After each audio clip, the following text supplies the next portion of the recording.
What's up, everybody? Paco here, and we all have questions about money. The problem is, it's tough to find answers. But today, I'm sitting down with the president of Wealthquest, James Lenhoff. He's been doing this for like 20 years, and he's gonna help us get some of these questions answered today.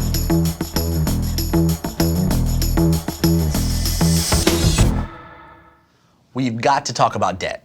Yeah. It's all different kinds of debt out there. You got mortgages, car loans, student loans, payday loans, Right. rent-to-owns, like all these kinds of debt. There's good debt, there's bad debt, right?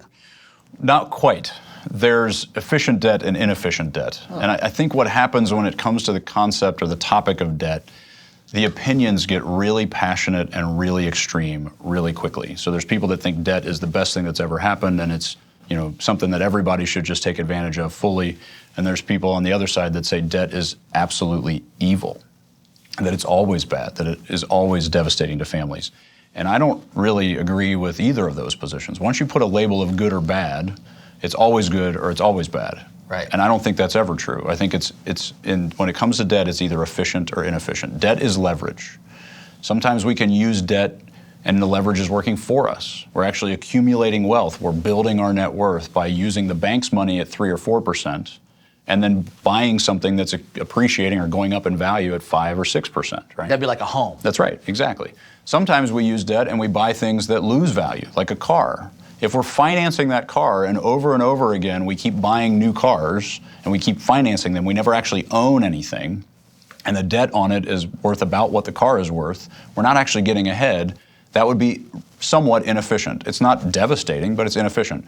But then you move further into things like you mentioned payday loans and credit cards and these things that are high interest rates to buy consumables. Yeah. Stuff that just gets used. You buy clothes, you buy food, and then it's gone. You wear it out or you get a tech gadget that no longer works. All of those things get consumed and you're still paying for them long after you've thrown them away. Yeah. That's when you start to get to a place where it's inefficient. So it's either efficient working for us or inefficient Correct. working against us, right? That's it. And credit card debt, right? Yep. Let's just talk about credit card debt for a second. What about the person who uses credit cards and pays them off every month and gets the miles and all that stuff? Tell me about that. That's great. I think a lot of times we're so fearful of debt, we think it's so harmful, and it's done a lot of damage to a lot of families that get kind of overwhelmed and out over their skis, so to speak, get buried by it.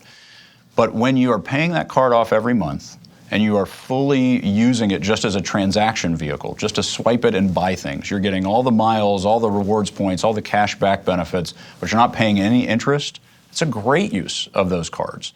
But it's when you start to swipe and you're a little further out than you can afford and you start to carry a balance, start to pay 22% interest on that balance for things that you don't have anymore, that's when you're starting to get to the inefficient side. Yeah, that's a way to make it efficient versus inefficient. Absolutely. Use it, pay it off, you're fine. Absolutely. Great.